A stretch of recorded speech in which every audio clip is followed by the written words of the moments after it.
Here goes. That's the only one I'll do. No promises.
Everyone thinks because you're a zombie, you don't know good coffee.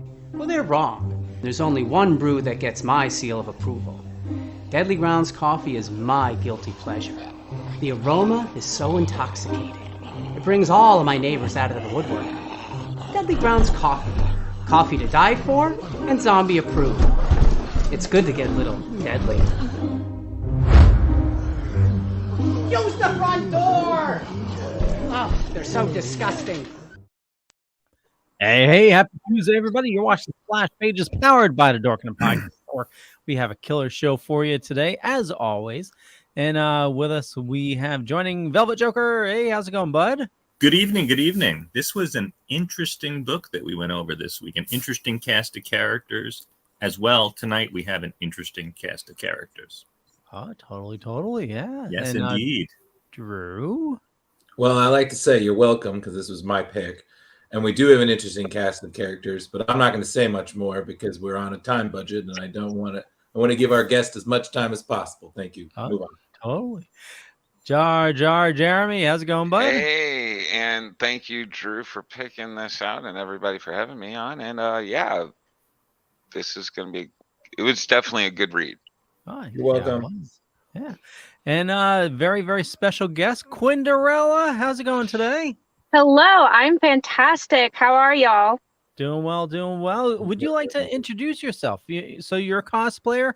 Where, what part of the country you're from? What cons do you normally hit? So, my real name is Emily, also known as the Quinnderella. I started cosplaying like 11 years ago or so. I'm in Rhode Island. I do a bunch of cons all over New England. Say my favorite is the Rhode Island Comic Con. Pretty much everyone knows about that. That's always a big hit. My next con I'm going to, it's up in Maine. It's the Maine Cosplay Extravaganza.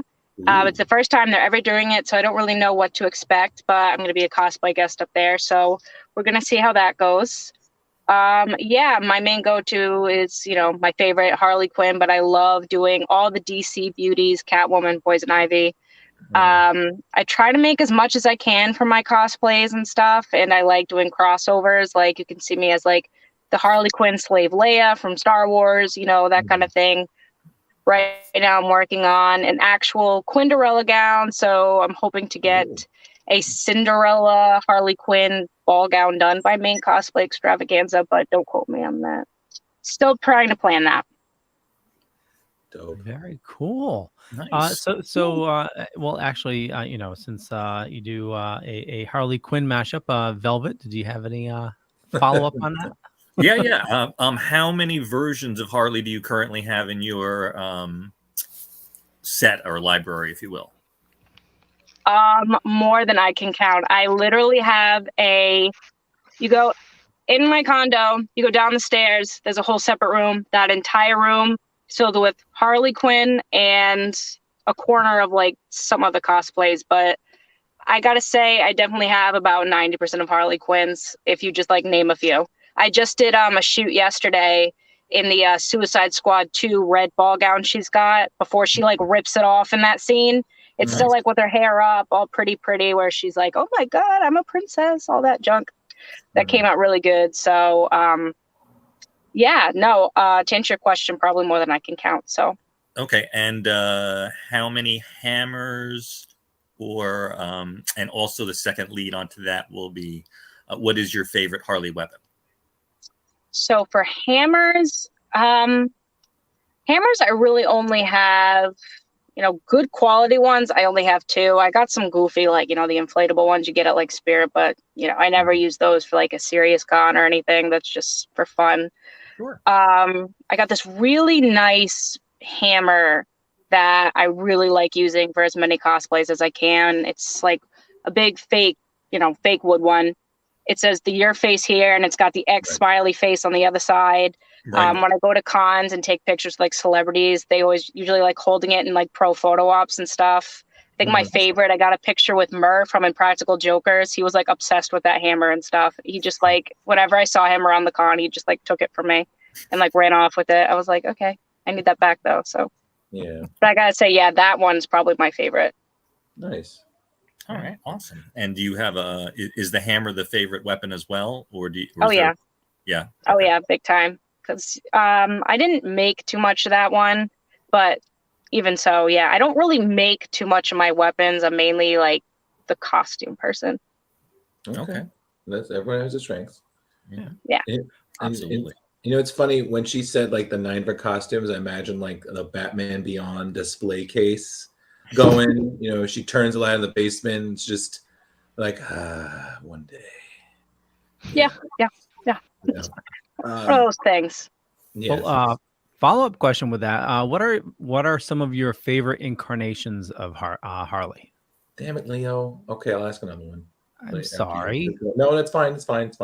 Keep going. So like you kind of mean like what types of Harley we're talking here? Well, no, I mean from like the movies, the different comics, the comic, the new Harley Quinn show on HBO. Yeah. So I mean, here's my thing. I will say, I think Margot Robbie is fantastic. However, let me go back to when the first Suicide Squad did come out. You could definitely tell the difference between people who have been, fans of Harley Quinn since the beginning, the 1990s here. Mm-hmm. And then you had these people popping up like, oh my God, I'm the biggest Harley Quinn fan you've ever seen in my life, like, blah, blah, blah. And I'm just like, I'll give you $50 right now if you can tell me who Tara Strong is, okay? And it's like, they have no idea what I'm talking about. The only good part about that was, they got better merch at Hot Topic for Harley Quinn because of that movie. But I gotta say, I still like Margot Robbie, but I didn't really like the crowd she brought in for Fanatics. But I gotta say, what started me, I gotta say, I really like the animated series. Like I just said, with Tara Strong, I follow her all the time. I think she's such a talented actress, and I just like that style of Harley. And it's what really got me interested. Like my dad, raised by my dad, he's a huge comic book guy, huge Batman guy. And so I was like raised on the old style stuff, Right. So I didn't start late, I guess you could say. He's not the biggest Harley Quinn fan, I gotta say. He's just Batman, but still, I learned to love the villains. Well, she was definitely, for the voice, definitely the iconic Harley. Absolutely. It was, you could tell that, they tried to replicate her voice with the first Suicide Squad. Yes. Mr. J, but it's I know that was terrible. But Great. What are you talking about? Listen, she's sassing you Harley style right now, my dude. It's fine, Totally. But surprisingly, I thought Kaylee Kuko has done a really decent job with the new animated series. She has, and a lot of people really didn't think she was going to, because she didn't do like that accent that Harley Quinn's got, and it's really different for her. But I've read a lot of stuff when she got the part, and I saw a lot of things that directors had to say about her, and every director that's really worked with her has said, like, she'll do her research, she'll really work on that part, and she'll be dedicated to what she does. So I was like, all right, let's see it. And I think she really put that, acting talent to work when she did get this part. I think she really dedicated herself to it. And I agree. It shows. I really like it. I do. Mhm. Ron Funches really makes that show. I mean, King Shark, holy crap, is he hilarious? You know what the funny thing, Leo? I'm gonna agree with you, but I actually think it's the entire cast really makes yeah. it cool, because I'm Harley. a huge Kite Man fan. Hell yeah. But on top of it, you have Alan Tudyk proving that he's just a genius, because he's pulling. Oh yeah, he really is a genius. He's got double duty as the Joker and Clayface. Yeah, exactly. And he was great on that other DC show they had back a while ago, where they were like working at Wayne Enterprises or whatever research facility. Yeah, and he's awesome in Resident Alien. Oh yeah. I just started that. That is fantastic. Mm-hmm. But and I do guys agree with you. It following up Arlene Sorkin from the original Batman animated series was such a tough act, but Tara really did make it her own. And it's really funny, because Quinnderella, I do agree with you. Like, you do sometimes notice, and you don't like that you notice it, but you do kind of notice when you can tell the people who are a bit more fans versus people who like nerdy is in. So let me just blend in and dress like this and talk a big game. But then I was like, okay, do you know who Paul Dini and Bruce Timm are? Who? Get out. I definitely agree with that. And for my thing, it was even like, for example, like I was saying before, I went to Rhode Island Comic Con. I love Rhode Island Comic Con. So many freaking people go. But that year I went, it was 2 Harleys away from just being the Suicide Squad con with Rhode Island people. Oh, wow. Like, it was crazy in there. And, some girls I know just use it to dress up, like that. Margot Robbie actually said something herself about that. She actually really wasn't a fan of that first costume, she said, because she just didn't like that girls used her to dress up like, that, risque Halloween type. She just didn't really like that. She came out and said something like that. And I was like, oh, well, too bad. But I know that's one of the reasons why they changed a lot of her look in Suicide Squad 2. Like, she even said she didn't like the tattoo on her face, and that's why they removed like the rotten tattoo she had down there. If you look closely, they kept the heart there. But for my shoot yesterday, I actually still have the heart on my face, I think, somewhere. Like, it's still on there, it's sticky. But she didn't like the rotten tattoo, so they took that off. James Gunn agreed with her there, so they're like, let's just trash it. There was really no significant meaning behind that, I read. So yeah. Well, it's okay. I'm sure everyone here would agree that the second one was definitely better. Oh my god, the first. Yeah. I went in thinking it was going to be crap and was pleasantly surprised. I think that's part of the reason why people might have liked it a little bit more. You just go in not really expecting much. And the fact that it was just so good, it was like, okay, wow, that just, just doubled it. James Gunn is swinging hard these days. Oh, yeah. Totally. Oh, well, I think especially because James Gunn already had that reputation. So when he became Marvel's golden boy, you could no wrong. And then he's like, I'm going to do CC. I'm going to do Suicide Squad. I was like, oh, this is going to be good. It's going to be good. This is going to be. And it's funny because I was talking about this with my girlfriend, and she just said she was hesitant when she found Pete Davidson's in this. Oh, fuck that. A whole movie with this guy. And then he kills him in like the first. Yeah. Okay,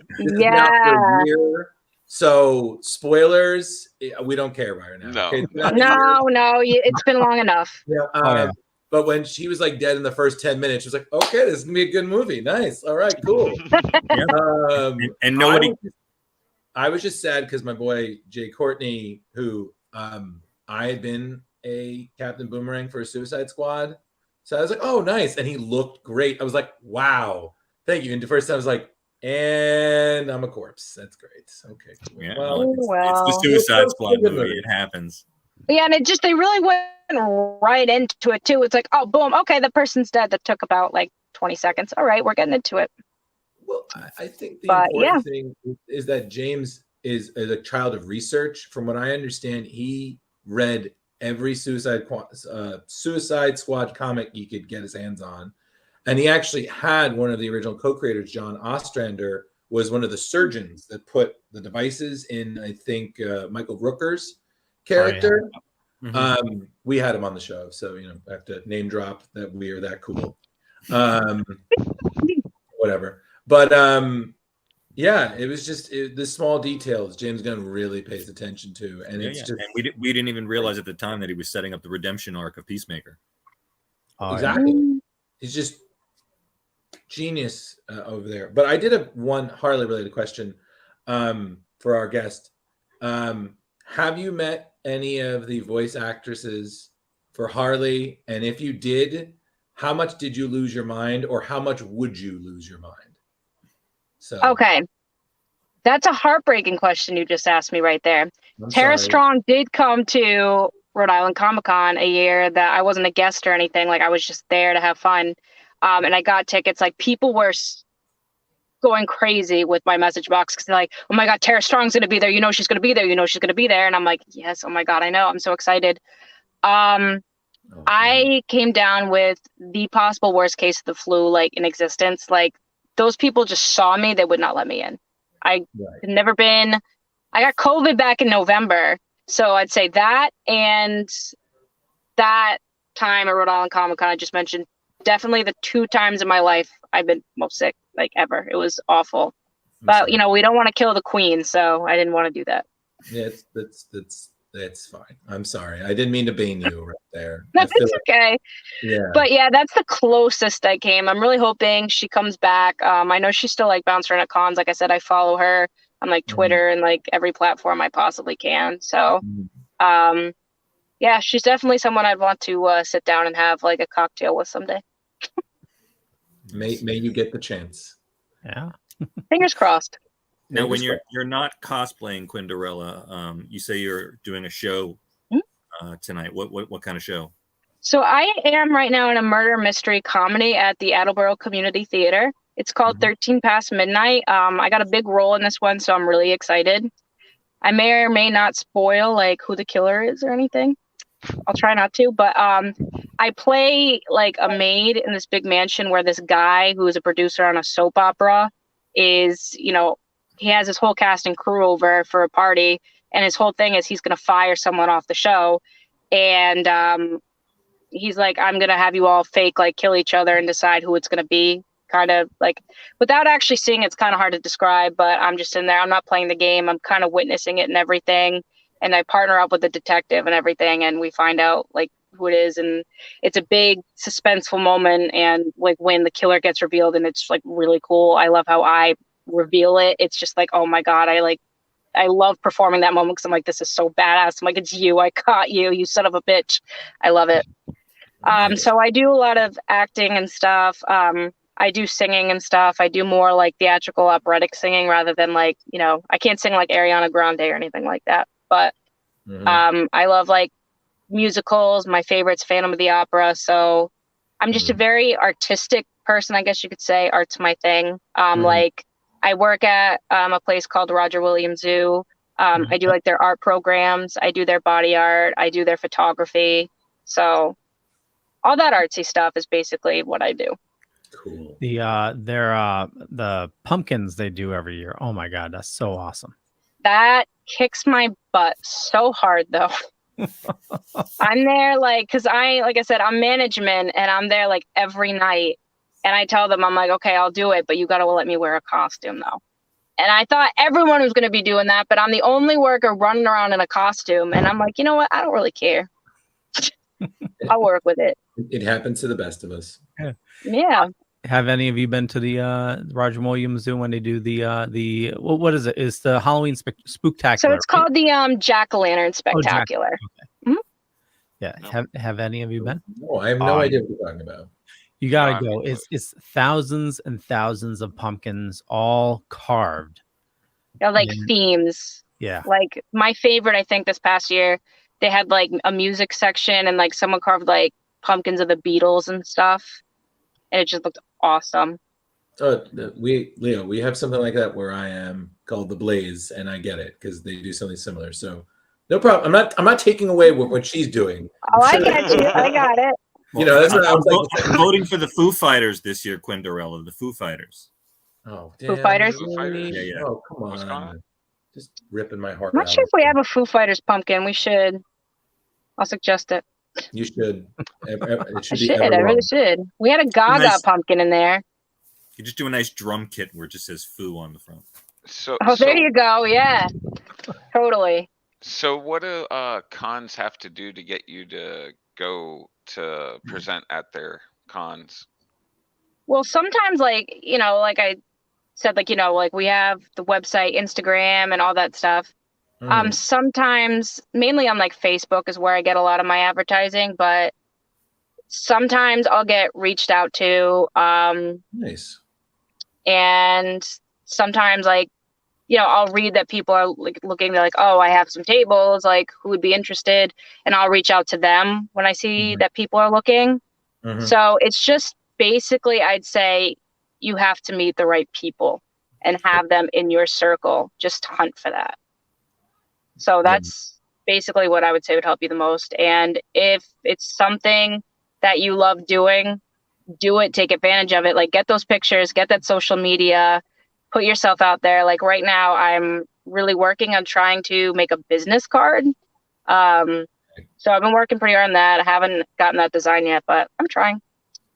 That's the thing people don't really understand. It's not just, oh, I dress up and then somehow make it big. It's a business. You got to hustle.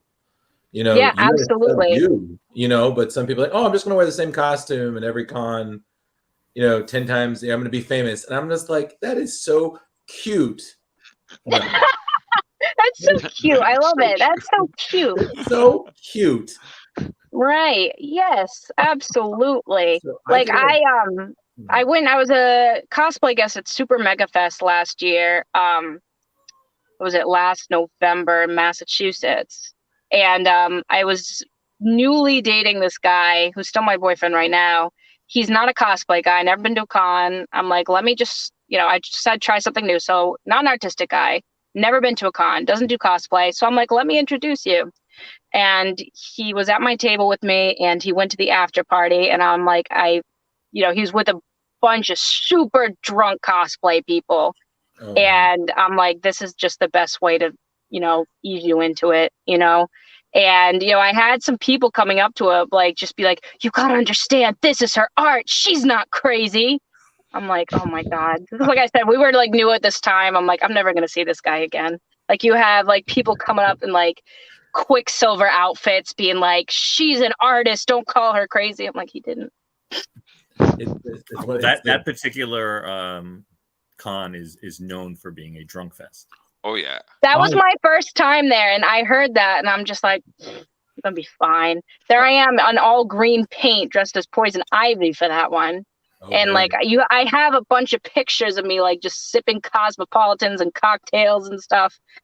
Oh my God. Like So I did have Wooksy that you had. I was going to ask you funniest story. So what I was going to ask is, because it's always great to have these stories.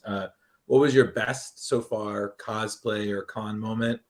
And then I was asked the funniest. That's pretty funny right there. Because the whole time you're talking, I just imagine like that Arrested Development Joe moment of I've made a huge mistake. And then I was going to say, if you want to share like the worst moment, you're like, wow, this is horrible. Like you can laugh at it now, but in the moment you're like, oh, this is traumatizing. This is horrible. Yeah, I mean, to add to the Poison Ivy thing for funniest, this is going to be more so funniest for other people. And I say that because continuing from the Ivy, and I was just, drunk out of my skull. I had the hotel room there. And like I said, boyfriend, real funny guy. I am just like out on the bed. Like, I don't even remember how I got there. Just like he took a picture of me, just like, I'm just like out like a dog on the bed, like just in that position, like, don't touch me. Like, oh my God. And it got sent around and I'm getting like all these pictures sent back as memes. So I got a very memeable photo, and like for 2 days, it was just people sending memes of that picture of me. And I'm just like, oh my God. I'm like, this picture goes nowhere. Worst one, like genuinely worst one. Last Rhode Island Comic Con, I was on there. I was going to be there all day on Saturday, super long day. So it's like 9 a.m. The after party, that's going to be like till 1 in the morning. So I all of a sudden just started to get ridiculously like, I thought I was just getting tired, but I was getting like really psyched up for the VIP party. Can't wait. First VIP party. I get to the VIP party. I just felt like crap.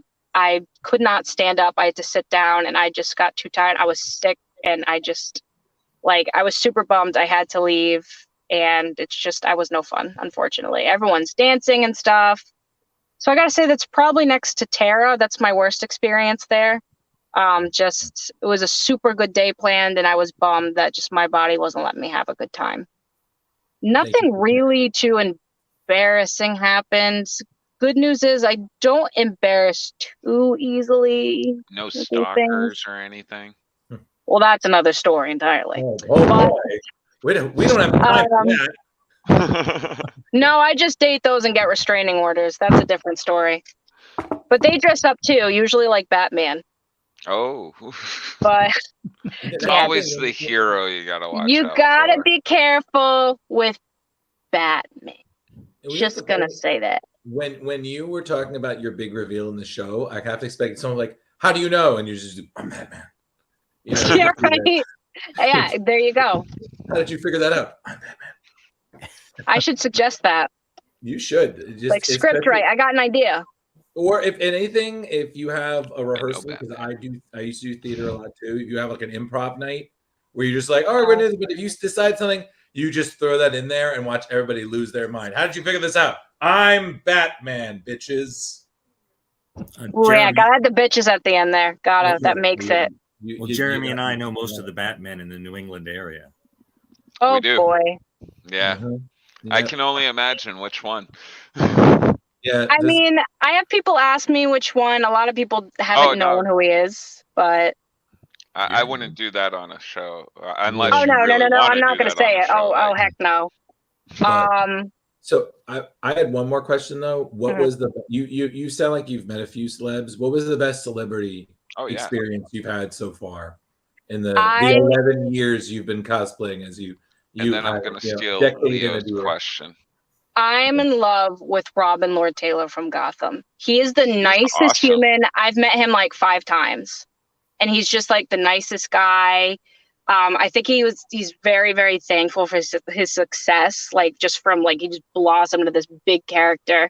And I think he's really thankful for that. He's not like a jerk about it. Like I'm better than everybody, blah, blah, blah. But I think he's like genuinely a good person. I love watching him. I think he did a great job. I think like I know a lot of people aren't a fan of Gotham because it's not a lot of it's not true to most of the origins and stuff. I get that. But I'm talking about like the talent that these people have in that show. And I think there's an immense amount of talent in that show. And he is hands down my favorite, except for Jada Pinkett Smith. Very happy she got killed off early. But, we're not talking about that right now. Didn't they bring her back later in the season? They did for a very short period of time. But it was like, I think they're just like, nah, never mind. This isn't working. Bye. I got to hang with David Mizzou for, I think it was at a Rhode Island Comic Con. I did his panel for him. Oh, cool. He was wicked chill. Like, they all seem, and I've heard like they all really are like, they're like, they put it like their family, like they're a really good cast. They all get along, and that's awesome. That's another thing I love, like being in acting and stuff. It's so important that you get along with your cast. That'll make the experience like so worth it, even if your part just totally sucks. I've definitely learned that. Like the last show I did here, it was a 3-hour show. I didn't come in till like the last 45 minutes, but the cast was so great. I agreed to do it. Yep. But thankfully I paid my dues in this one. I got a pretty bomb part, so I'm excited for that. There you go. Yeah. I know we are coming up on time for you here. Did you have a chance to read the comics? A little bit. I was having some trouble with those links, but I knew those comics vaguely already, so it wasn't too big of a deal. But yeah. No worries. Well, we won't go into too deep. We'll do that after you head on out because you only have a couple minutes left. That's fine. Yeah. What were your thoughts on it? I mean, I really love the Batman Hellboy thing together. I just love the way they go together, I guess you could say, if that makes sense. Mm-hmm. Like I said, I didn't get too deep into it, but yeah, I just feel like those characters are really, especially together, can really pull in a good audience. Mm-hmm. I'm gonna try to read that again because I am really curious. It's good. But yeah, my computer, like when I tried to download that thing you sent me, like it just totally crashed and did like an update, and I was like, damn it. No worries. So is there anything that you're watching right now, comic book related, like you watching Moon Knight? Did you see the Batman? Anything like that? I saw the Batman 3 times. Oh, nice. I really enjoyed the Batman. Yeah. I know there's a lot of rumors going around like, oh, this actress is up for Harley Quinn. This one's up for Harley Quinn. I don't know. It's kind of driving me nuts. I'm like, I don't know. I see like a good one and I'm like, God, I don't know if that's true though, but she, I think would be great. So you just never really know. So I think it's just really interesting right now to think, it's always interesting to think of new actors for new characters, but of course I'm going to be thinking about who would be another good Harley Quinn. So, we'll see how that goes, who that might be. That girl from, I don't know if anyone watches that Netflix show, You. Anybody seen that? The girl who plays Love Quinn. Yep. Like, I know a few people said supposedly that's a rumor. She's up for that. I'm like, so. I didn't know that she just turned 27 years old. I thought she was like 35. She's younger than me. And that kind of left me spiraling a little bit. But I don't know. I think I like that actress, so maybe she'd get away with it. But like I said, we'll just have to see. Robert Pattinson, I didn't think I was going to like. I really liked him. Yeah. So I think he did a great job. Kravitz, fantastic job. Yeah, I really don't think I had too many complaints about the Batman. I still honestly need to catch up with Kaylee Cuoco's. I didn't finish that. I really need to. But yeah, I still think, like I said, she did great. Like Kaylee Cuoco, I definitely think that she's really good. Don't get me wrong. But yeah, I do need to finish that big time. Yeah. Third season should be dropping fairly soon. Yeah. Maybe on your break. Exactly. Hey, can you see that? What are you doing? I'm doing research. Thank you. Exactly. I already have the cosplay, so. Well, Quinnderella, I want to thank you so much for joining us this afternoon. We'll let you go because we know you have work to do. We have a bunch of your links in the show notes, but where do you like people interacting with you on social media? First off, thank you so much for having me. And so I have recently been really getting into Instagram again. That's Quinnderella Cosplay. And I have the website QuinderellaCosplay.com starting up. So that's on there. I'm on Instagram. And just you can follow me on my Facebook. It's just my name, Emily Mae Partington. I don't have a separate cosplay one. That's pretty much my cosplay. Facebook is just my main one for right now. So you can follow me on that. Awesome. So, yeah. Got it. Cool beans. And we got all those links in the show notes. So just check them out up above or down below. And thank you so much for joining this afternoon. And you have an awesome one. Yeah. Thank you. You guys too. Bye. Very cool.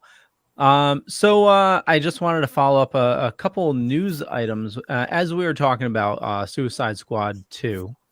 I think it's McFarlane released. There's going to be a Starro figure. Cool. Really?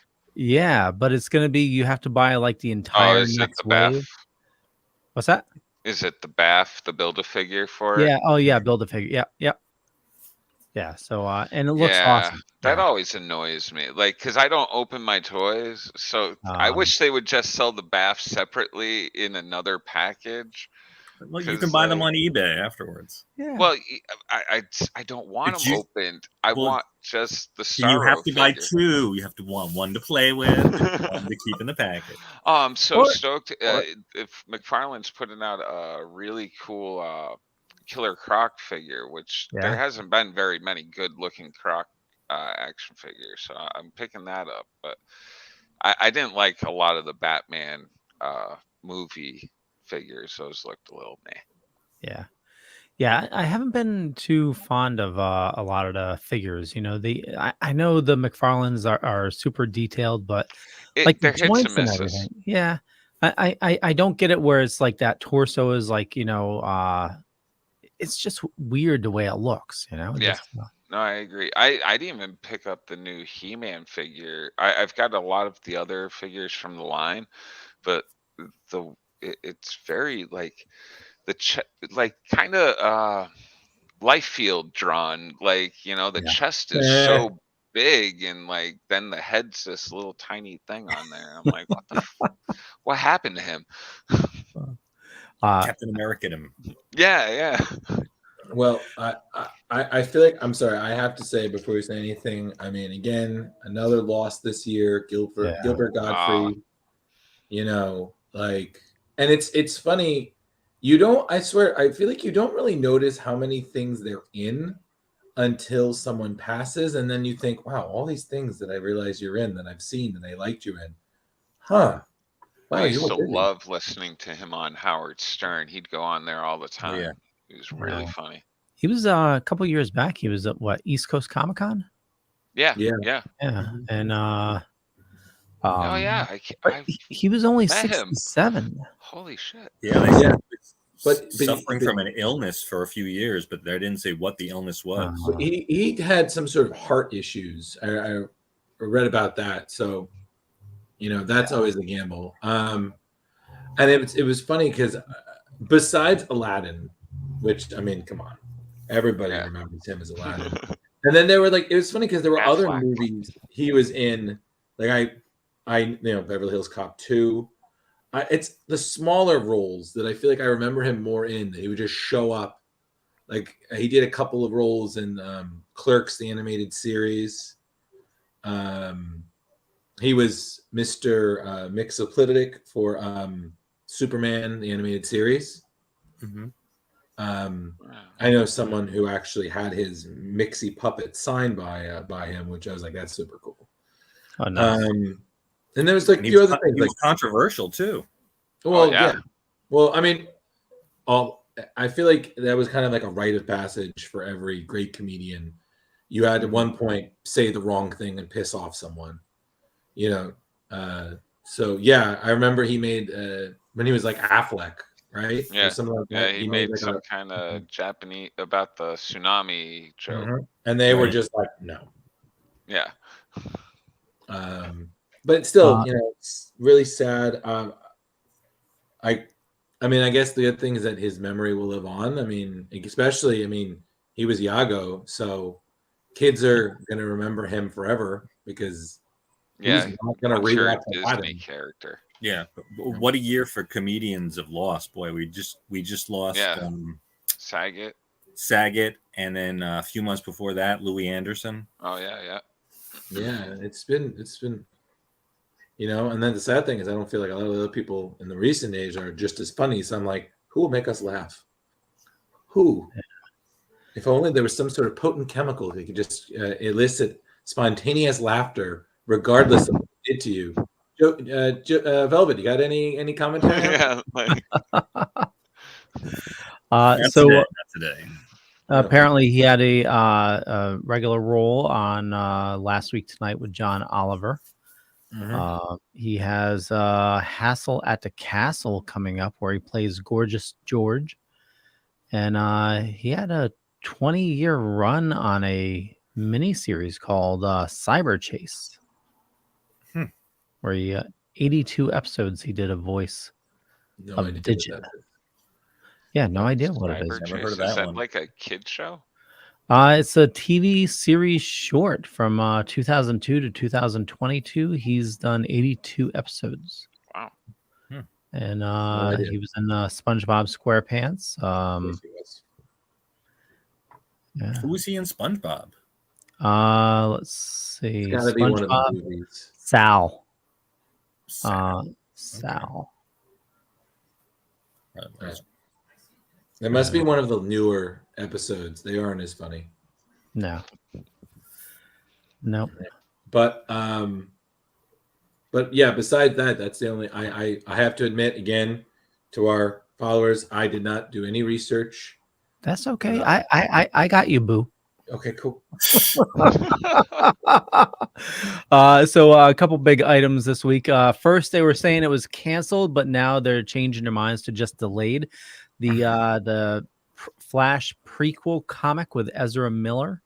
That's being delayed. So he's losing his mind, right? Yeah. It was like a year ago he was choking somebody in a bar. Yeah, karaoke. And then bar, more right? recently, something happened where he was yelling at somebody doing karaoke and said that he would kill them or have them killed. And then a few days later, he was staying at like this couple's house, and then he told them he was going to kill them. It's like it seems like he's got something going on. Yeah. So Flash obviously, is really well into production. But I mean, if he was to have like a meltdown and a big like public, kibosh, Leo, there's even rumors flying off the set that there's been a couple times where he's been like doing a scene and all of a sudden he's looking around. He's like, I don't know where I am. Like, what's going on? Oh, wow. So maybe he's having some kind of mental break, or maybe he's drinking or drugging. I mean, I don't know. I'm just speculating. Yeah. Well, yeah, and especially now that we have, like, for instance, we now have that. Well, I guess other thing is like we have Bruce Willis announcing his retirement from acting. Jim Carrey is saying he might be taking an extended, possibly a retirement. More and more of these older actors are doing that, and Bruce Willis is for medical reasons because he has that condition that affects aphasia. Yeah, aphasia. Thank you. I can never say it right. That affects not just how you listen and comprehend things, but also how you talk. Oh, hold on. He doesn't have the alopecia? No. That was a bad joke. Jeremy. Have another Jeremy. Have another brownie. God.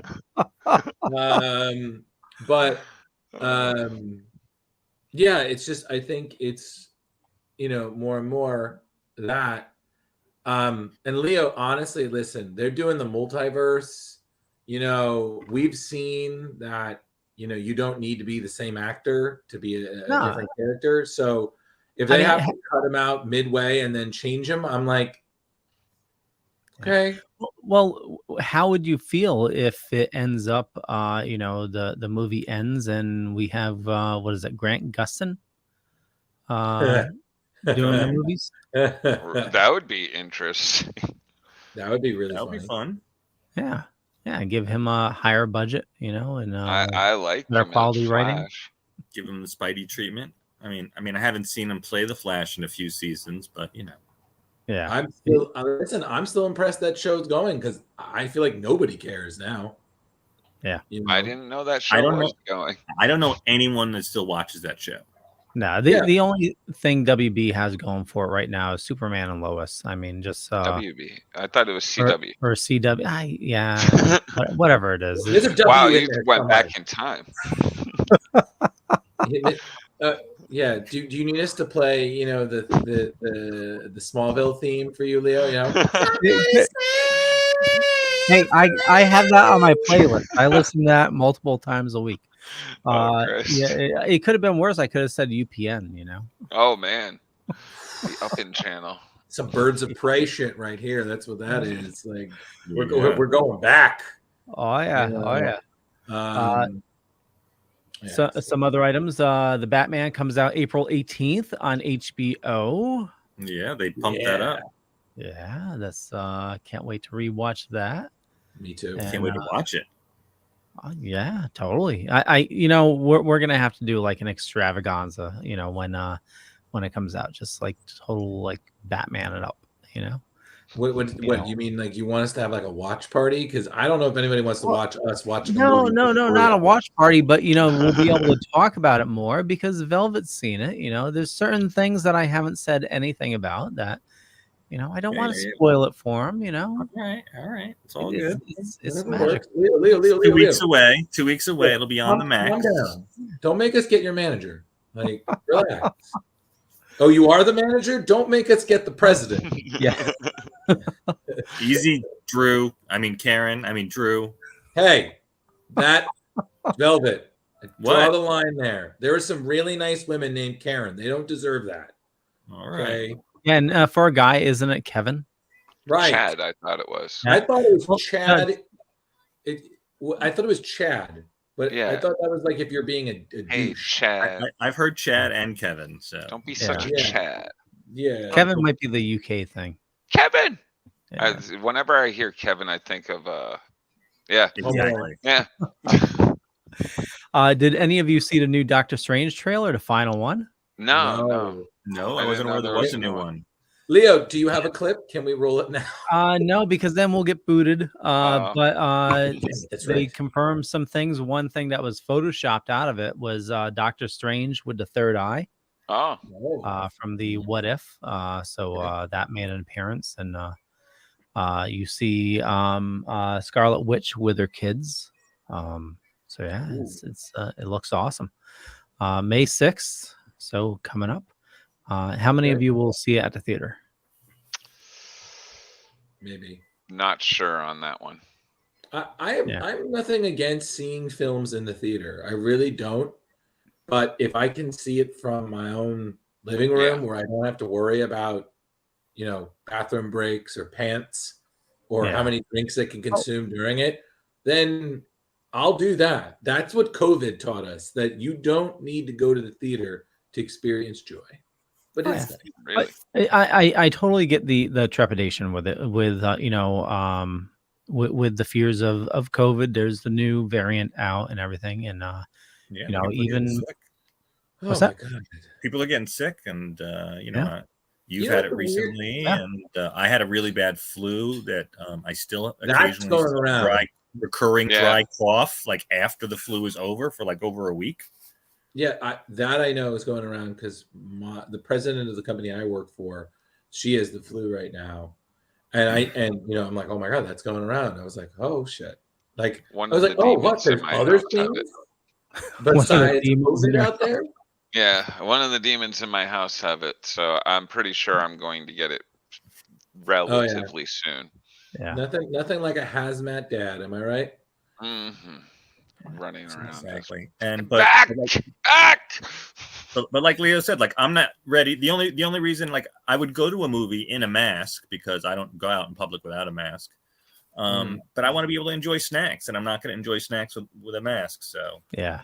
If I can find a showing early enough, because I was able to do that with Spider-Man. A lot of the showings don't start until afternoon. But with Spider-Man, I found one at like 10 a.m. I was like, nobody's going to be there. Yeah. And me and my son went and had the whole theater to ourselves, and I enjoyed that.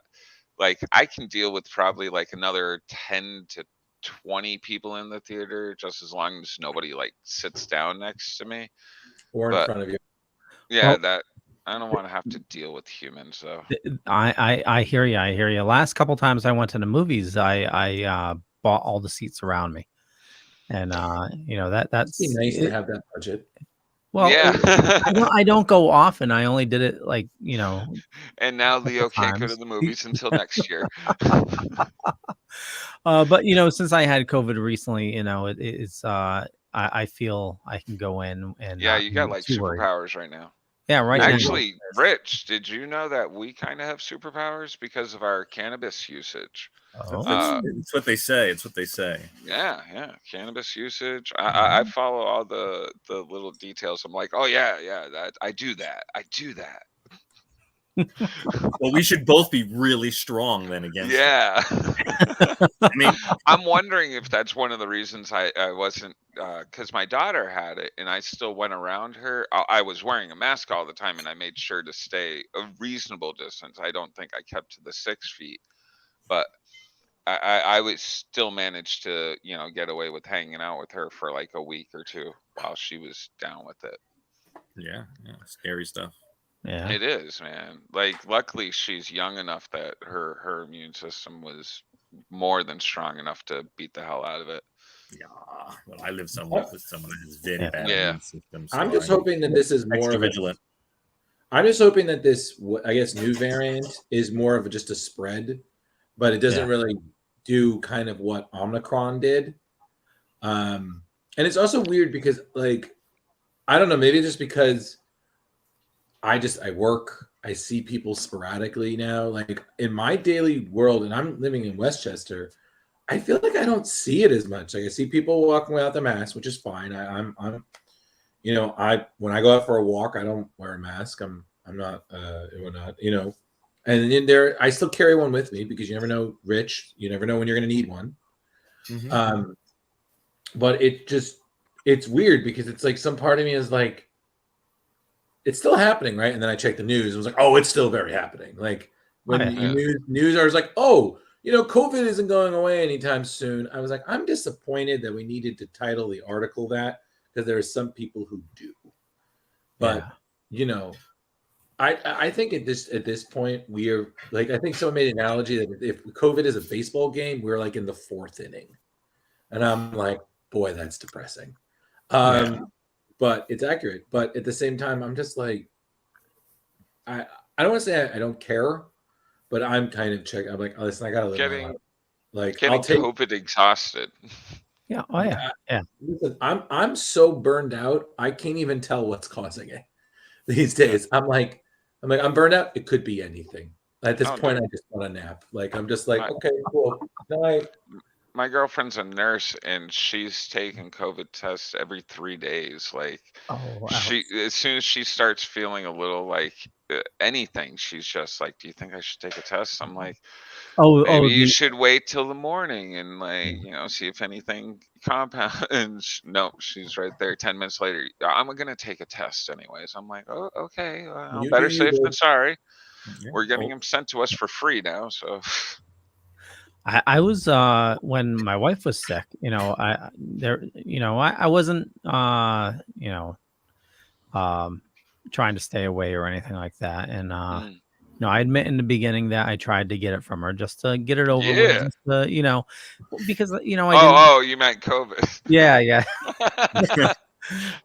Because I didn't want her worrying about wearing a mask in the house and stuff like that. But I didn't catch it till she was like towards the end of it. Like it was a little over a week that she had it that I didn't catch, and I was feeling like crap for like 3 days. I kept on testing, and it was when when my sister was in the hospital, I took a test to go see her, and that's when I realized I had COVID. And like it was, I was already feeling better from a couple days prior. It was messed up. But the one thing that I'm concerned about is like they say like if you lose your sense of taste or smell, that's the sense of like brain damage. I had like a burning feeling in my like upper nose, and then wicked bad headaches. So well, they say your brain shrinks a little bit, Leo. So that could be good. I'm fucked. I'm fucked. Oh, yeah. So Leo, we need you to train somebody to do your job. Just in case you wake up one day, it's like we need a new monkey. Yeah. Keyboard buttons. Time for show. Yeah, we'll do that. I had a couple other news items real quick. Okay. Bryan Cranston and Aaron Paul confirmed to reprise their roles in Breaking Bad. Never watched it. Not Breaking Bad. Better Call Saul, final season. You never watched Breaking Bad? No. I tried to start it. I think I got into it way too late, and I think with all the hype behind it already, it wasn't delivering as quickly as I needed it to. Yeah. I would recommend revisiting it because it's definitely worth a watch. Yeah, it's just strong. Yeah. And let's see. Let me bring it up here. DC is all about Batman. We have Batgirls, Batman 89 this week, Batman Catwoman, Batman Urban Legends, Flashpoint Beyond, Gotham. Sorry. I Am Batman. Holy crap. There's like, I hear that I Am Batman is supposed to be really good. I tried getting into it. I couldn't. But I'll give it another read. But there's what, like 6 Batman titles this week alone? Leo, I have said my piece on it. I'm not saying anything. Okay. We're all Batmaned out. Like at this point, I'm like, as we Batman Hellboy Starman tonight. Yeah. And it was your choice.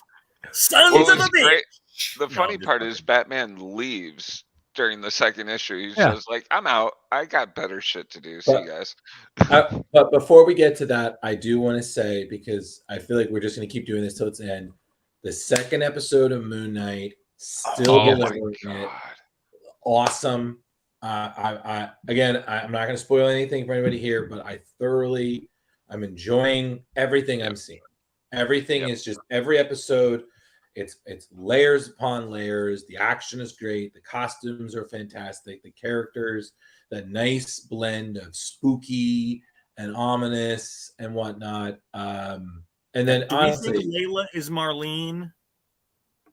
It's really hard to say, but I just also want to point out that was it Oscar Isaac, right? Yep. He honest. I hope he wins an award for this because he's killing it, going back and forth as Mark and Steven. Like it's just fantastic.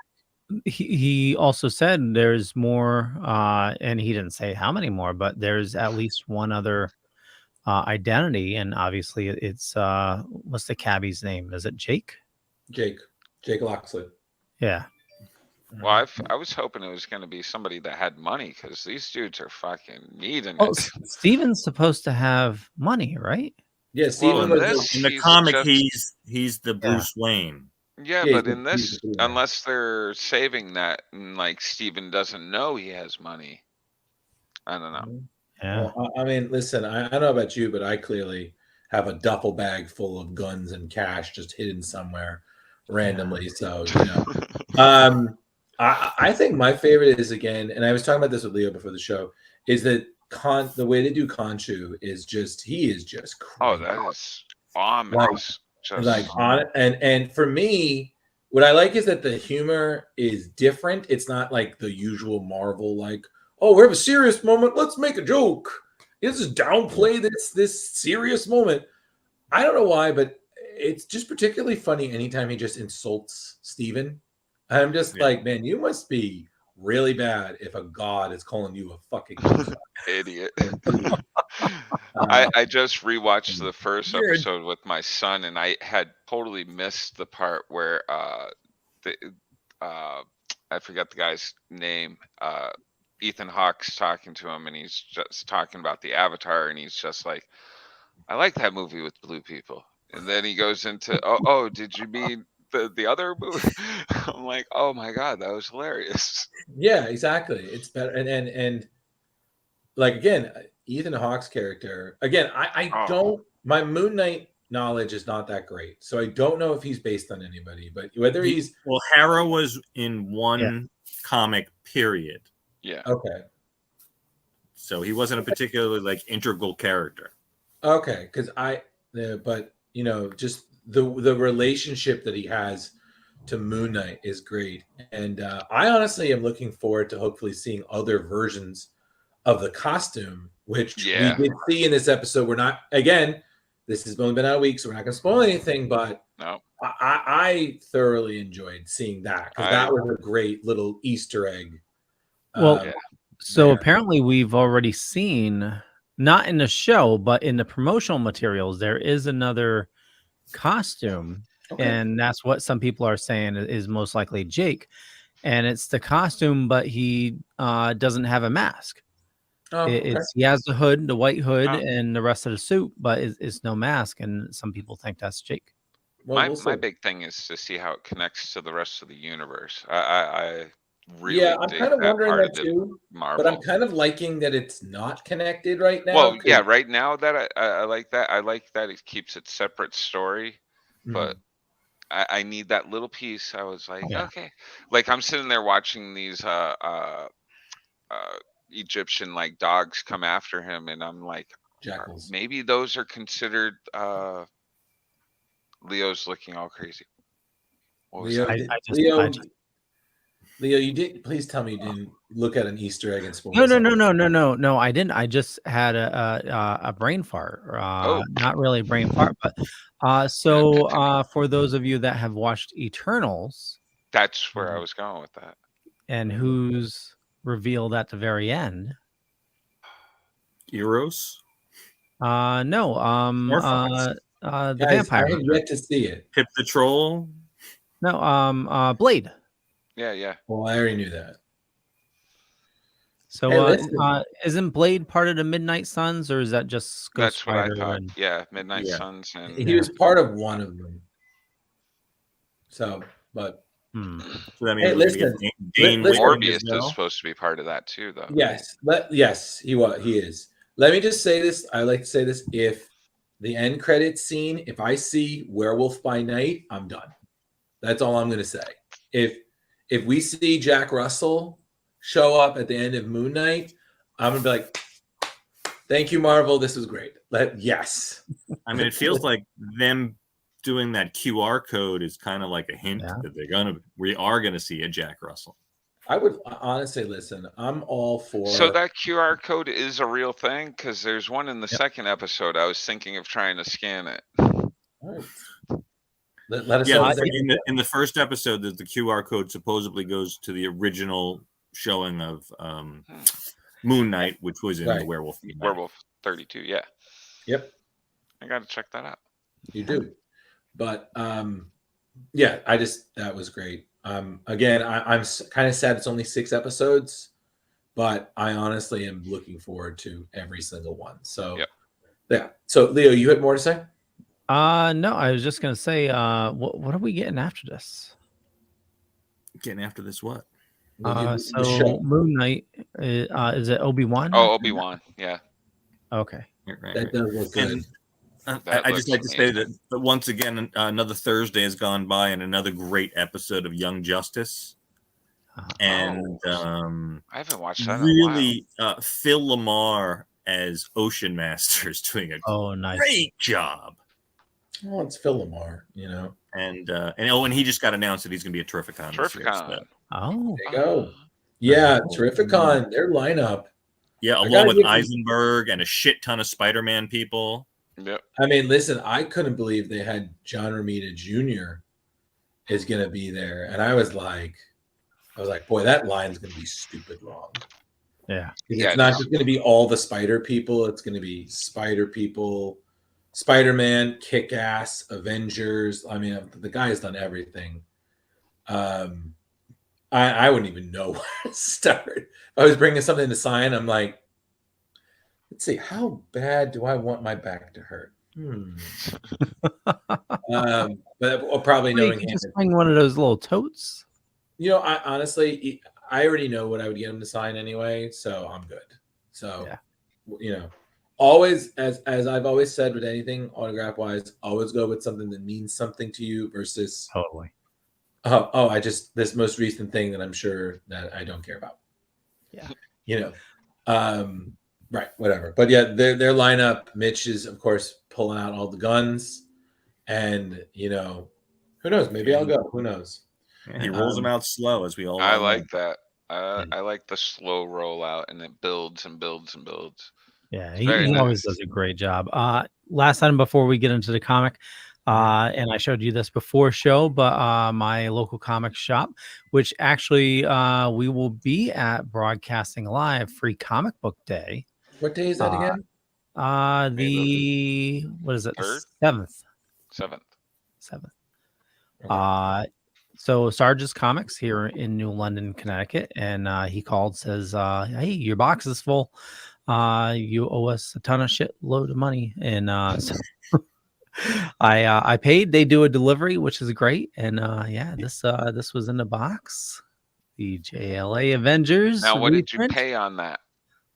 Full price. I don't get a discount. No. I was just, most of the places are selling it at like a stupid premium right now. Oh, pretty sure he charged me. I didn't go back, but pretty sure it was $30. Oh yeah, then you got it at normal regular price. Good for you, Leo. Yeah, at least I hope so. Is that signed, Leo? No, not signed. Oh man, Why were they really? selling them signed? I don't know. I don't know. I'm sorry. I was just looking up how far it would be for me to go from where I'm at to New London. No, No. no, that's almost How long 2 does it drive? hours. It's like going to Terrificon. It's like almost going to. It's from my Well, it direction. is. It's almost like going to Rhode Island. Well, Oh my God. Terrificon's like, it's like 10 minutes away from Terrificon. Well, 15 yeah, minutes. but 15 minutes. well, gas is expensive, Leo. At least it's going down, Drew. At least it's going down. Listen, Only an I'm hour and 20. hoping because I've been telling people. I was like, listen. No, I'd seen it up to $450. I just paid what, like $389, $380 something. Well, listen, it's like I tell people. I was like, listen, if I'm going to be spending that money on gas, you better be friend, close family, or I don't know, if or anything else. If it's anything less, I'm giving you a bill.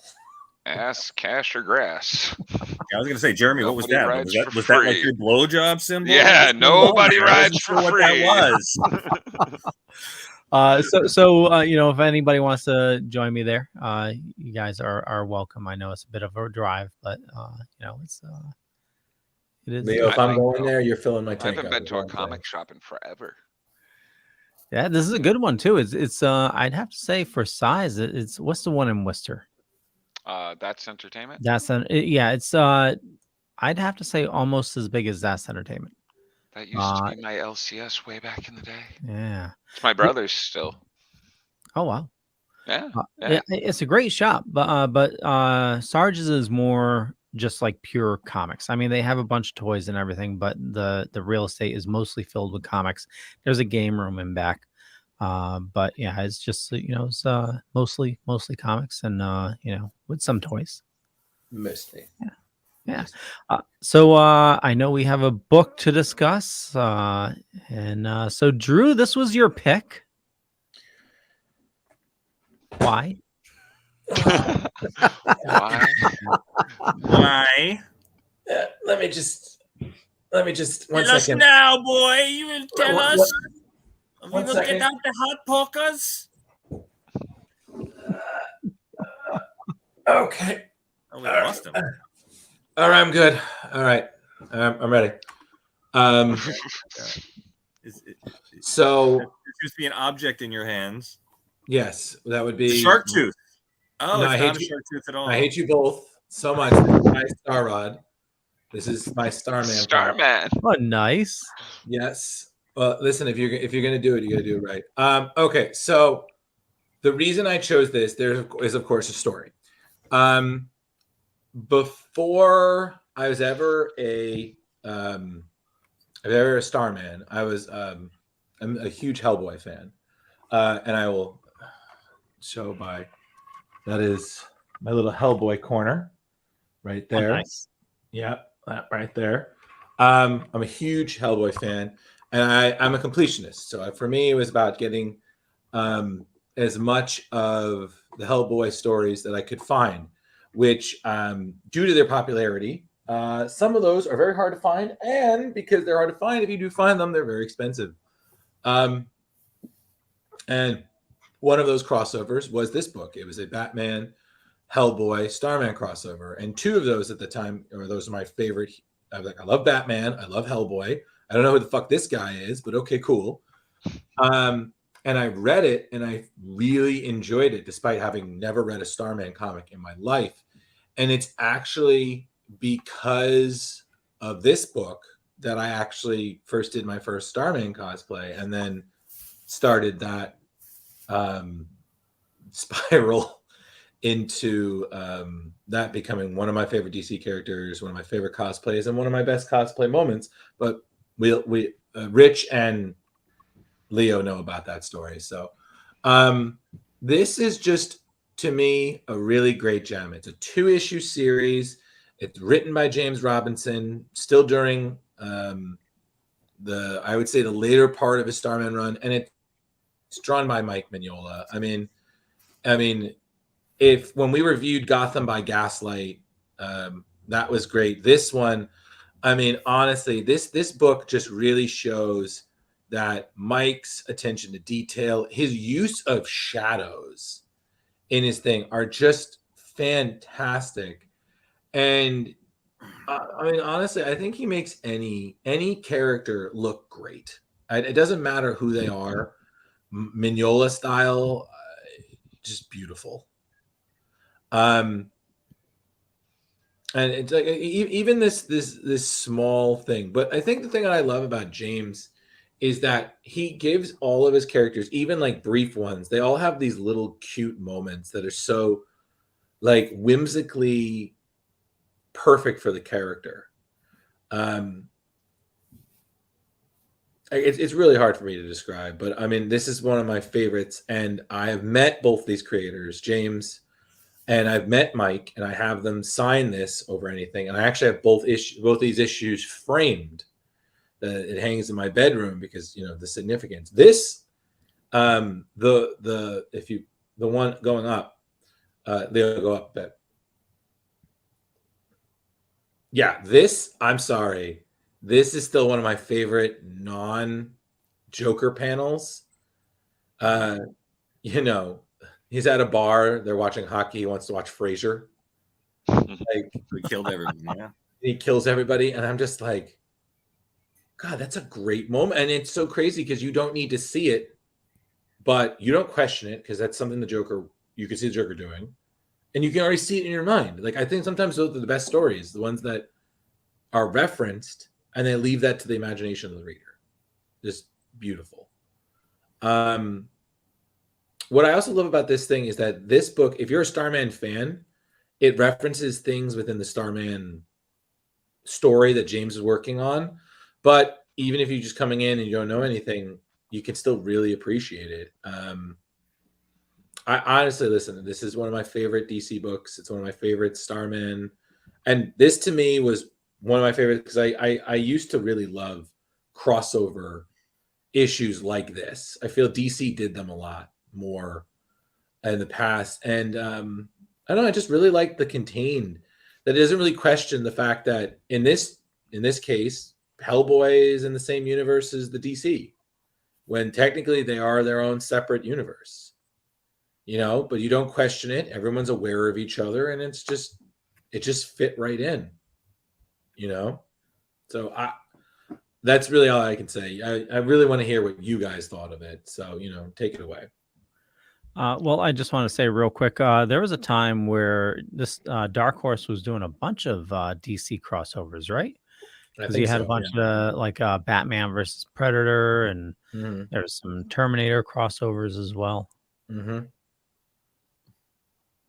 thought it was interesting that it was almost an immediate, it was an acknowledgement between Hellboy and Batman, despite the fact that they're really from different universes, and they weren't acting like they were from different universes. So that was an interesting take. And obviously at interaction with the Commissioner Gordon, and well, that was Gordon knew about the BPRD, so yeah, like Gordon was all about knowing Hellboy. Like Gordon's just like, yes, he's the perfect guy to help you on this job. I'm sitting there, I'm like, what's going on with Gordon? Him and Hellboy go like way back, I guess. Yeah. I did find, like, at first, I have to say, like, it took me probably like 3 to 4 pages before I fell into the Mignola art. Like, it's a bit jarring at first when, like, I've always known of Mignola for Hellboy art, and like he actually did one of the covers for He-Man Revelation recently, but at first I was kind of like, I told Rich, I was like, I don't know if I'm caring for his artwork with Batman, because I'm a big Batman fan and I love the whole story, but by the 3rd or 4th page I was like, this actually works really well, and it's, as you said, really detailed. Like each panel was like drew the eye in, and there was certain like aspects. But I also thought it was funny. Hellboy, like at one point, it's like, Batman, I know you like to work alone, and I'm sitting there, I'm like, who the fuck has Batman not worked with? Like, Batman has worked with a goddamn mite, a chimp. Like, Batman does not work alone ever. and it's also funny because again, James has such a good sense of humor. Like he's jumping with Hellboy, Oh yeah, and they're like, oh, it's a long fall. I was like, don't worry, I fall. yeah. Or even like this, Batman Yeah. is scary, but to a gothic criminal, but he sees Hellboy and he's like, nope. Yeah, I'm fucking done. A demon? No, thank you. Well, And again, they've had their issues with demons before, and it didn't go too well. it is, but also even like again, this is just James. He has just his great dialogue. Like you gotta love Nazis like this scene right here, Nazis everywhere. It looks like the last scene in Casablanca, sort of. And I'm just like, God damn, it's just so, how about the "Make the Germany Great Again" line? In 1999, to hear that line, I was kind of like, "Whoa, that takes you back, huh?" Hey, listen, it's sad, but it's Nazism is like that, But like I said, the first issue again, it's really just a Batman Hellboy story, and it works so well because What's confusing to me is the Nazis didn't seem to know Hellboy as much as they recognized Batman. Yeah, and it's actually funny because if you're going by like Hellboy chronology, Hellboy was known to the world. Yeah. After like 1955, he had been Yeah. announced. There was like a Time magazine article. Like he's fairly well known. And these guys, I don't know if it's maybe because they've been working in the jungle for so goddamn long that somehow, they missed the newsflash. Apparently, but again, you got to just enjoy that. What I love about Mignola style is I feel like James specifically kind of catered the story to Mike Mignola's work because there's a lot of panels where there's very limited action, not very limited dialogue. It's really very action prone, very full, and it works. Again, it really does work for the character. Nothing feels jarring or too out of place. It just, again, I can sing praises of it for another hour or so, but this isn't just me here. So it's the rest of you. Now, Drew, it didn't pull away for you because it was a little distracting for me because after the first one where Batman's like, yeah, I got to go deal with the Joker. Number one, I felt empty that we didn't get any follow-up on what happened with the Joker story. Mm-hmm. And two, it kind of felt like, did we really need Batman to track down what felt like Hellboy could have done, and then Hellboy couldn't have like grabbed another flight from somewhere else? It was like, I was like, what? Why didn't like I kept waiting for Batman to come back earlier in the set at the end, I guess. Yeah, I wanted to go back in continuity and be like, well, was Batman actually working a case against the Joker in the main storyline at that time? I wanted to go back and be like, when is he not working a case against? Well, that's true. No, it never really did. And actually, I kind of liked that because I feel like with just Batman there, it's because you have to understand the way James has written Batman in the context of Jack Knight with Starman, they don't really get along too well. Because with senior and junior? Well, no, more junior. Junior, okay. Right. With Jack Knight. With Ted is a former member of the Justice Society, a classic hero. Pretty much apparently gets along with everybody. Jack is, of course, a sarcastic, quippy movie quoter. The way that he's been written in the past, him and Batman don't really get along too well. Okay. But it didn't surprise me that the Joker would pop up, but I kind of liked it. But I will say, though, that the last page of the book is still one of my favorite images. Like, if I could have that framed on a wall, I would. Like, that is pretty good. It oh my God, it's just so beautiful. And I've tried, taking a photo where I could replicate that because it is just so gorgeous. But unless you're actually flying, that's a hard one to do. But it's funny because the next book, and again, everybody, I know we're really talking that we weren't going to really talk summaries and whatnot because we're trying to be better about that. With 2 issues, it's really hard not to do that. Sure. But the next issue, I'm sorry, this is one of my favorite moments because it was sad seeing Batman leave. The last panel on the first page is one of my favorite jokes of all time, which is just, Batman's talking to Hellboy. And he's just like, I hope you find what you're looking for. He said, oh, I will. We're old friends. He walks away. And Hellboy's like, that guy needs a vacation. Jack's like, tell me about it. Yeah, right. That hands down one of my favorite subtly hilarious criticisms of the Dark Knight, that he just takes himself way too seriously and he just needs a break. And everybody knows it, but they don't say anything because they're terrified of him. And I'm like, yep. But the fact that Hellboy, who his entire life is the BPRD, is like, yeah, that guy needs a vacation. I'm like, my dude, you haven't even been to Mexico yet. Like, what are you talking about? and that's really even funnier too, because I just watched, there's a Lego Batman where all his guys go to take him on vacation while Superman watches over Gotham. So yeah. But in the comic line though, he does take a vacation, and look what happens. Alfred dies. Oh yeah, right. Went off with Catwoman and yeah. Sorry, Drew. But the second point, but like I said, the second one was just more him and Jack, which is nice because again, if Starman lore, he references that, like I said, he worked with that. And the demon that he messaged, that because he mentions his father doesn't believe in the afterlife, but the demon that Ted Knight had met, that was Etrigan. Ted Knight had one with Etrigan back in the day. And it's just, when you think about it, you're like, yeah, I'm sorry. That if Etrigan doesn't convince you that there's an afterlife, nothing will. Yeah, like they had really good points there. They're like, he's worked with the Spectre, Etrigan, like why doesn't he believe in the afterlife? What's going on? He's a man of science. Still has an issue with magic.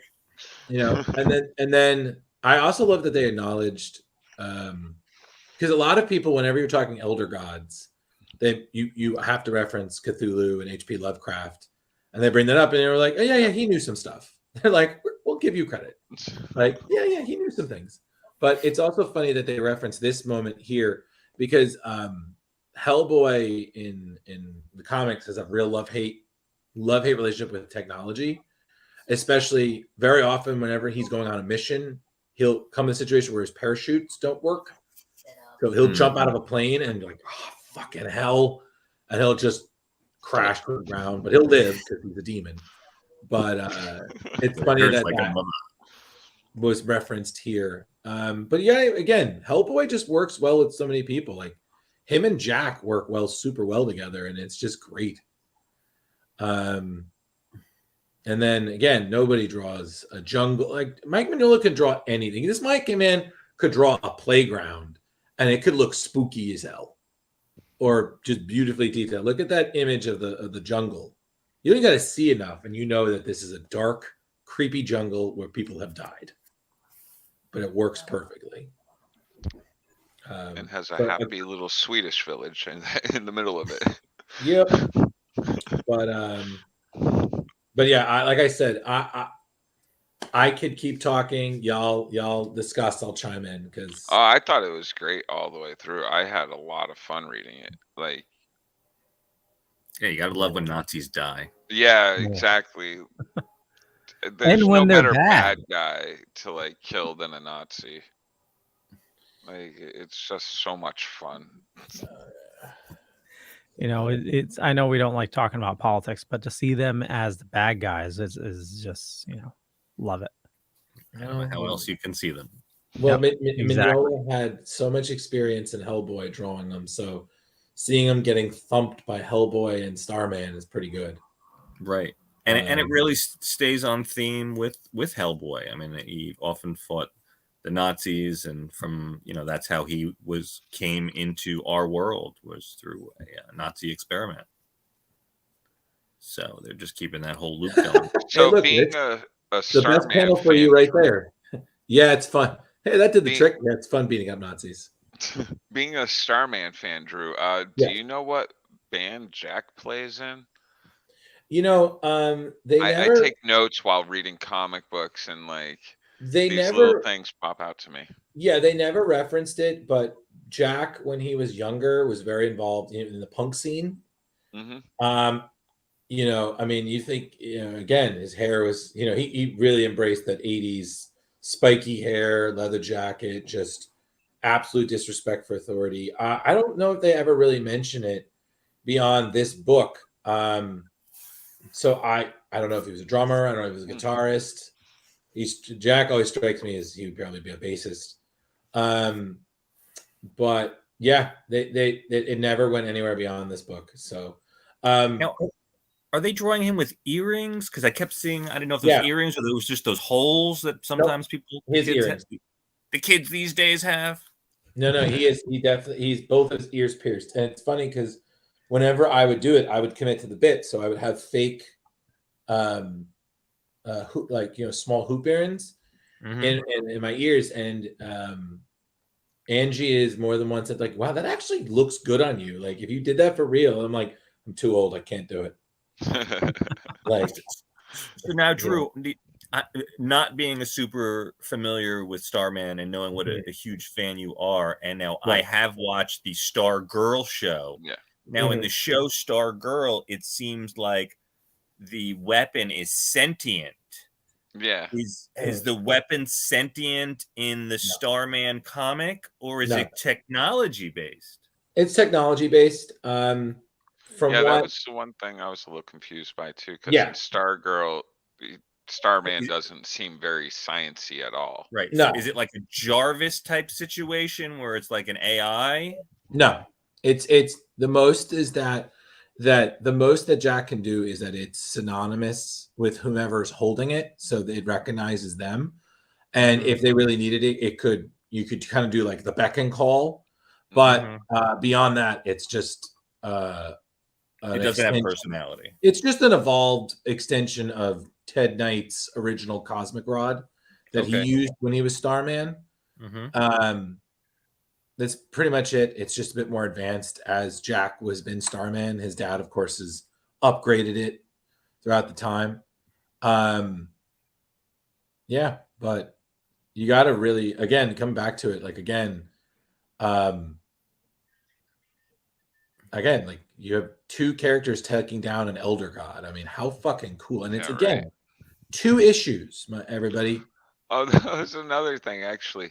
The older Starman Senior here is like passed out, and they just jack him up with some kind of antitoxin. They're like, do you know what's in? And he's like, no, I have no idea what's in this. And they're just like, and they like, but it worked. It's worked a lot before. Yeah. I feel like if anybody would have something that could counteract possession or drugs or something, it would be Hellboy. He's seen enough of that in his career. He just has no idea what's in it. He's just like, yeah, this will work. Hellboy has always been comics. Hellboy has always been not a technical guy. It's, can I use this to hit somebody? Cool. I've actually always wanted to get more into the Hellboy comics. I just don't know where to start at all. Honestly, what you just do is you start with Seed of Destruction and work your way up. The way that they've done everything is that's how they've done those stories. And then they had like if you buy any of the big collection series that they put out a couple of years ago, I know because I own all of them. Honestly, you just read those. It's really comprehensive, and that's everything. And then they had other series, like they had the BPRD. They've also done stuff that's like Hellboy and the BPRD, which they started with 1953, and they've been working their way up. So the best thing about Hellboy is there's always stories to tell, so they could be telling his adventures forever. Back in the day until now. And there was a BPRD movie, right? But Hellboy wasn't in it. Wasn't there? No. No, there was a rest in peace. Oh, R.I.P.D. Or R.I.P.D. R.I.P.D. Yeah, Okay. that was with the Deadpool. Don't I'm watch glad that, you ladies guys and are on the gentlemen. same wavelength. You know? Yeah. Man. But yep. Yeah, there's just been the 2 Hellboy movies, Leo. That was it. 3. And then Was you there can't 3? forget Three? there's also 2 animated Hellboy movies. Really? Yeah. There's hold on. 1 second. Yeah, there was Hellboy 1 and 2, and then the reboot. Oh yeah. I I didn't forgot see about the the reboot. reboot. Yeah. I forgot no, about the I reboot. did see the reboot actually. Yeah, which was okay. Yeah. There's Sword of Storms, and then there's Blood and Iron. And Nice. both of these, they had they were produced by Guillermo, and Mike contributed some of the story, and they all have the cast from the original Hellboys. So Ron is nice. is Hellboy, Doug Jones is Abe, and even Selma Blair is Liz, and it's great. And Professor Broom is done by the original one. God, I can't remember his name. You guys know what I'm thinking of. Yeah, but I don't know the actor's name. Yeah, but so yep. So that's the Hellboy, Starman, Batman crossover. Great stuff. Yeah, and told a great story in 2 issues. An interesting way to link 3 very different characters. Yeah, there was a lot of that back then. If I can recommend any others, he did another one with an early, I think, Dark Horse character called the Ghost, which was also good. He did a 1-issue crossover with Painkiller Jane, which our dearly departed writer, I'm Brian Augustin wrote. And Hellboy is really great like that. You can really put him in anything, and I have enough of his work collected. He showed up in like a panel in Madman back in the day. He shows up for like one moment in one of Frank Miller's Sin City dream sequences. It's like these dudes everywhere, man. You know, Big Red, gotta love him.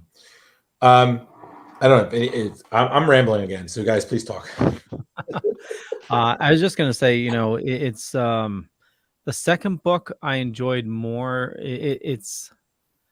I had trouble getting into his art with Batman, but once you get into like Hellboy, you could really see his art. It's definitely iconic for like Hellboy, and I had no problem with it with Hellman. It was interesting. Like I never realized how small Hellboy's other hand was. It's like almost like gangly. It's like this tiny little claw comes out. It's like,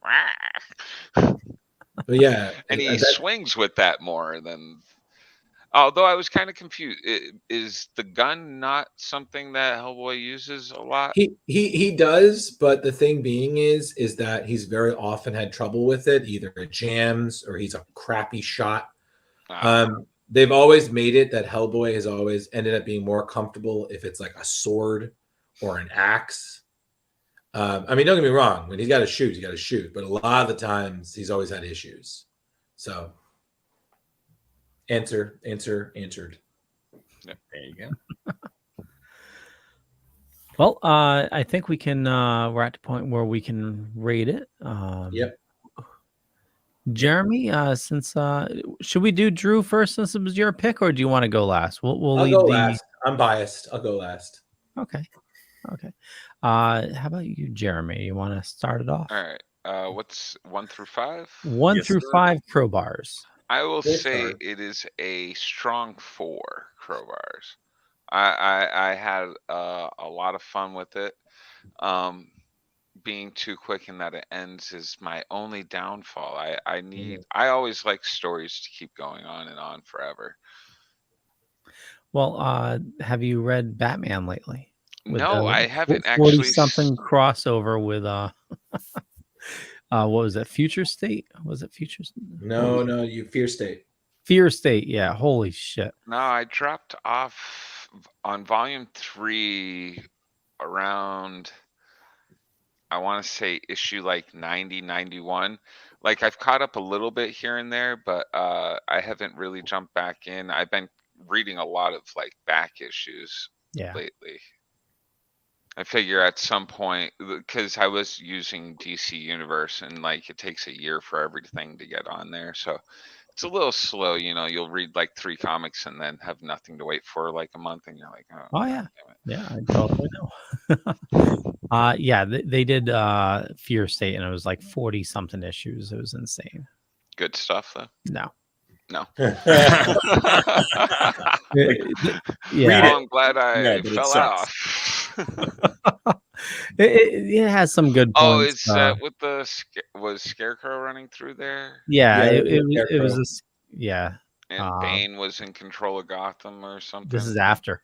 Oh, after Bane was in control of Gotham. Yeah, so that's what it was confusing, because it was you had Bane and Scarecrow, but they went from a Scarecrow story right into another Scarecrow story. Oh. Yeah, you needed something in between. But anyway, we digressed. Velvet. 4.25 Fists of Doom. Ooh. Oh, nicely done. Yeah. Well, I'm gonna even you out. With your 4.25, I'm gonna do a 3.75. Mm-hmm. I enjoyed the story, but the art, it took. I didn't dig the art in the first issue. Just something seemed off with Batman. But it's weird because I've been reading a lot of Batman lately. That's why it's. But I love the art for Hellboy. It really fits Hellboy, and I had Stan. Sorry, off there. I didn't catch it. Stan? You're a bat, Stan. It's going right over Leo's head. It is.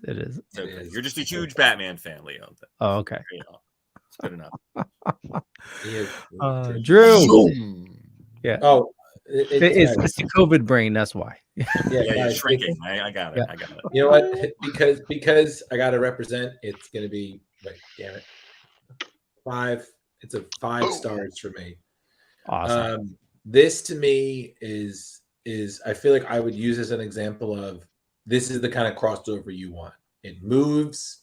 It tells a story. It has its small moments. It has its big moments. And everything is concluded in a way that's satisfactory, mostly to most fans. It's nice. It's contained. If there was more, like fans like me or some new fans like Jeremy would want, it'd be great. But if you don't get anything more than that, it's a nice, calm, cute gem that you can always come back to and reread, and it doesn't get old. Like I reread it today, and I was like, wow, I still love reading this story. And I think all comics really should aspire to that sort of status where people can come back to it and they still enjoy it. They don't get tired of it. It's not you read it one time, okay, cool. That was cute. So definitely worth a read. It's it's only 2 issues, but they packed a lot into it.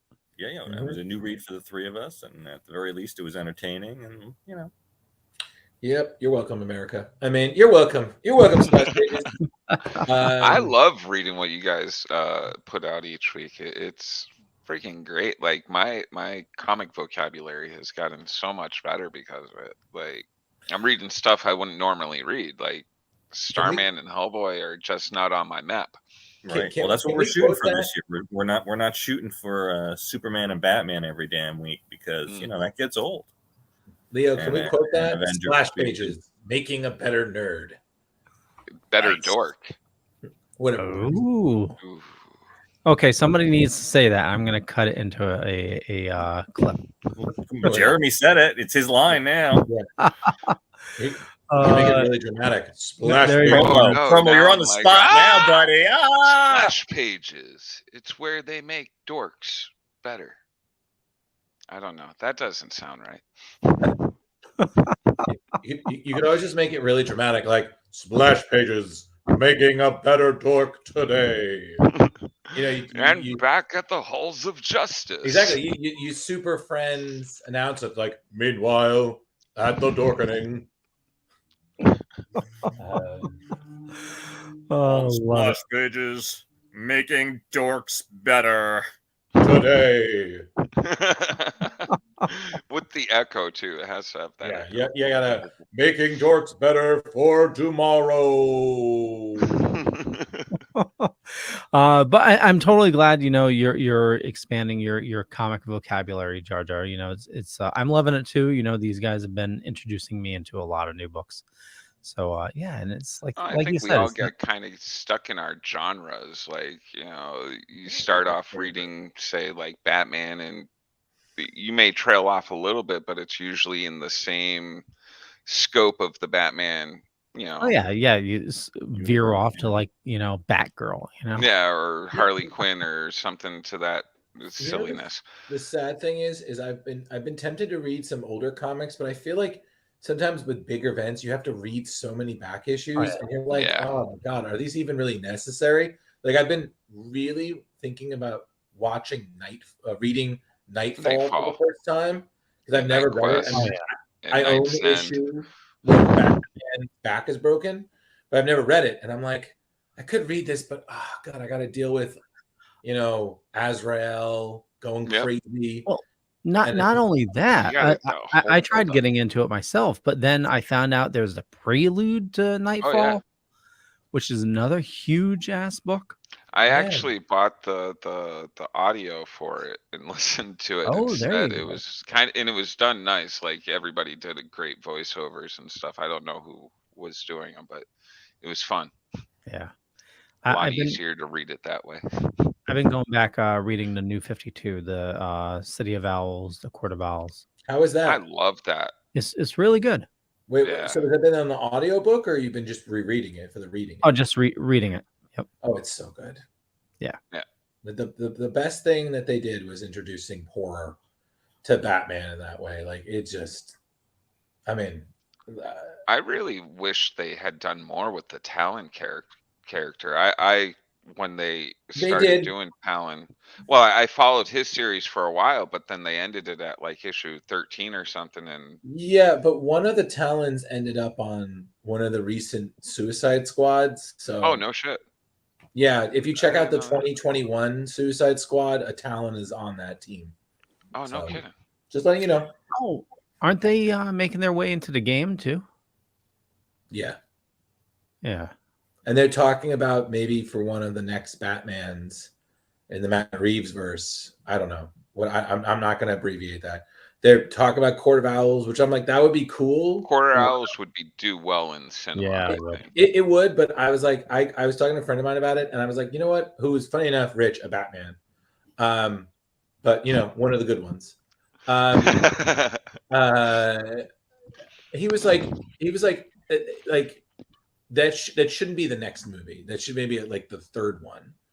And I'm like, yeah, you start peppering them in, and then like back in the background you have like little bits, and then it builds up to this Court of Owls. And I was like, yeah, that would be really.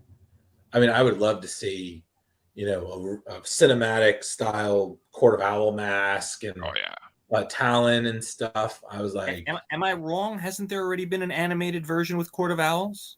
There was, but this one I feel would really fit with Matt Reeves's vision, and I also feel like I kind of want to see, and I think we talked about this, Rich, last time, where I want to see a little bit more of the fantasy elements, because I don't mind the realistic or the gangster, but I want to see, the weird villains, like honestly, I would love to see a cinematic Clayface. Can you imagine how cool that would be? That would be dope. Oh yeah. Or anything. I would love to see some of the weirder, like if you saw Killer Croc, that would be dope. Or fuck, if we see a Condiment Man.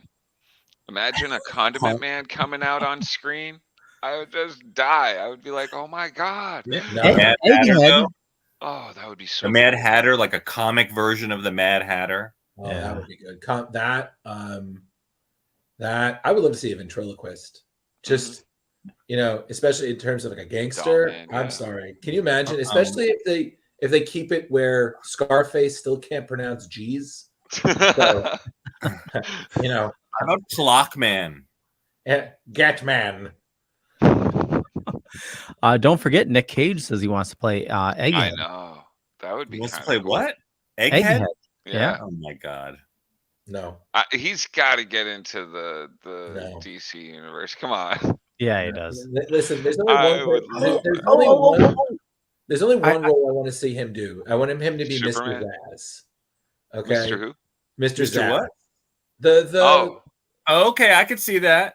He'd have to get Yeah. in shape, but yeah. yeah. I could see that. That I could see. But if someone does like Crazy Quilt, I'm like, okay, I'm good.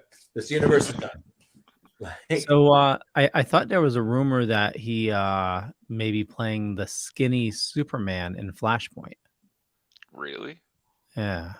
Come on. No, Leo, that would not be gonna- we would all know already. That's Leo, one of Leo's listen. Reddit. That's a Listen. Reddit, Leo, I knew it. Leo, I may have read it on Reddit, but you know, it's Leo, You read let's it on save Reddit. let's save that for after we see his movie where he plays himself. So That looks so really good. good. With and Mando. on that- and Leo, on that note, roll the credits. Well, I want to thank everybody for watching this fine evening. For me, just Google Leo Pond. You'll find a bunch of stuff. Could be true, could be not. I'm not gonna say which It is which. totally is. But more importantly, follow these awesome dudes, including Jar Jar. Where do you like people interacting with you? You can find me on Facebook and the Instagrams, and if you come check out Comic Book Lovers Buy, Sell, Trade, and Auction, we have one of the largest buy, sell, trade, and auction places on Facebook, and you don't have to deal with eBay stealing your money. Oh yeah, they do that. They do that. Drew. Oh, hi, I'm Drew. Places. I've already said it enough. You'll find it. Superman in 1984. They'll say it already. But leave me alone. Velvet. Hi, I'm Drew. I like long walks on the beach. I do. I like lima beans in a bowl. And yes. The nice And just bopping my shoulders back and forth. Yeah. That's what I do when I'm feeling groovy. God, I hate you so much.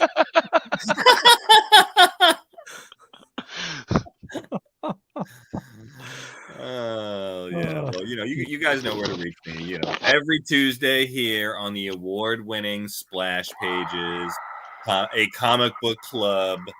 We are working on other projects for you guys. You can catch me on Ghostbuster Man 1984. You son of a bitch. Rich Davis on Facebook. Leo at leopond.com. Some of my stories are true and some are not. Most of them are about Jeremy's life. Brownies. Brownies. Awesome. Well, you All guys right. So everyone have a great week. We'll see you soon. Go to where Bye. dorks get smarter. Brr. Mer.